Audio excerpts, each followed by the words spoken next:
Hey guys, welcome back to the channel. As I mentioned, I'm going to try to continue uploading as much as I can. So in today's episode, I want to do something that I don't think I've done before, which is a how we shot it video.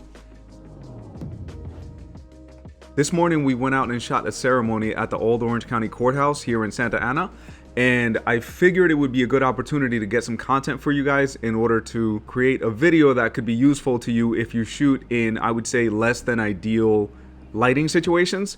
Now, originally I thought it was going to be all sunny and I would be fighting the sun and all that, but it ended up being a little overcast, which actually worked in our favor when we were doing some of these shots. So for example, in the shot that you're seeing right now, which is the one that we're going to break down today, it was a little bit overcast, which definitely helped a lot, because when we normally do this shot, which I'm going to show you guys a few other examples, it's usually pretty bright in the background and it's usually a little bit of spotty lighting. Now, that's where flash comes in, because we can eliminate those little spots on our couples by using flash. In today's breakdown, it wasn't as necessary because we didn't have the sunlight beaming on them in certain areas. So the very first thing that I look for when I get there is I look for that shade area where I'm fighting the sun at least a little bit less. So even if there are some spots, I can at least mitigate where it's not fully fighting the sun on them. Now, as you guys know, ideally we would be shooting with the sun behind them, but given the angle of this building, it doesn't work out that way because we're shooting from that direction, and all day it's going to be coming pretty much from that direction, hitting towards the building. So once we found the spot that we wanted to shoot, the very first thing that we do is, once we find our spot, is I expose for the background. So for this one, what I ended up doing was I was exposing for the sky really more than anything. So even if the building was a little bit dark before we did some editing, I knew that I was going to be able to push it a little bit more, but I wanted that detail in the sky to remain because I didn't want anything in the sky blowing out. And since I didn't really need to use high-speed sync, and realistically I don't like using high-speed sync unless I absolutely have to,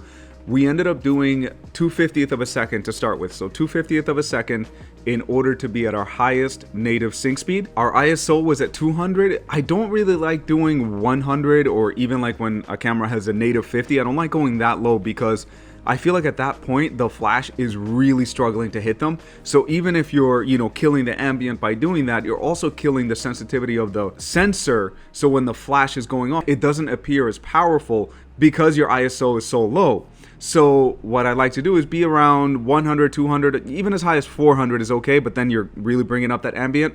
So 200 was a nice number that I felt comfortable, where it's sensitive enough to really soak in that flash, but it's not so sensitive that now the background is getting too bright, and now it's going to get even harder to control that. So at 200 ISO, I was at f18, 2/50th of a second. Okay, so now that we have our baseline shot done, and I actually forgot to take like a test shot because obviously I never do it, but I'm going to get better with that if I continue doing these videos. What I did is I took it into Photoshop and did a little generative AI and removed the couple. So this is a little crude, but this is basically what the exposure looks like without the couple in it. So it just looks like a dark photo.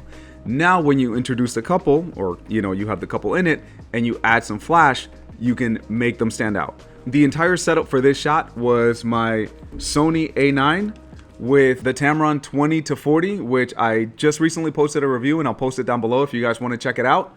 And it was at 20 millimeters also, so it was at its widest because we wanted to get as much as possible.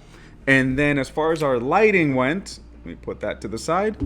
We used a simple AD200. So this is the same one that I posted in the other video talking about how much we really like it. Even in 2023, this is still an amazing, amazing flash.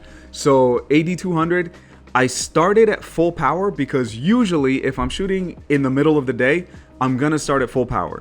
Think about it. If you're shooting at f11, f16, whatever the case may be, more than likely you're gonna need a lot of flash. So I'm not gonna start at 1/64th. I'm not gonna start at 1/32nd. I'm gonna start at full power, so that's gonna get me the closest to it. And then if I can dial it down from there, even better. So in this situation, I believe I ended up dialing it back down to about a quarter power, which is all that I needed, which was great because then my recycle time is a lot faster and I'm not pushing them to their limit. So in total, it was a very simple shot. This camera, this lens, this exact setup actually, with the X Pro, the Godox remote, and then the Godox AD200. I didn't use any modifiers on this shot because since it's such a wide shot, I'm not going to get those highlights on their faces. It's not going to look super shiny or anything like that. I did do a secondary shot with high speed sync, and that one I did attach a mag sphere because I wanted it to be a little softer, because you are seeing their skin a little bit more. It's taking up more of the real estate of the photo. In the wide, it's so small that it's not really going to make any big difference, and I wanted as much power as possible out of the unit. After I brought it home, I brought it into Lightroom, ran it through our standard preset. There's a preset that we've created for our team. It's very, very simple though. There's nothing really crazy to it, but it gets us our nice baseline, added a little bit of contrast, and that was pretty much it. So all in all, I would say the editing process took about 45 seconds to get the base, and then I had to go into Photoshop to remove this little person that was in the background. So that was basically it, but very, very short process. I hope this video helps you guys. Let me know if you have any questions. Depending on how this video does, I may do more how we shot it videos. I really like it because I do like breaking it down, even though I'm not super technical. I know that some of you guys really enjoy breaking down the shots. So let me know if you have any questions or anything that I might have skipped over or anything like that. I'm always happy to respond. Thank you everybody that's been leaving comments. Thank you everybody that's been liking our videos. And thank you guys so much for watching. I hope you have a great day.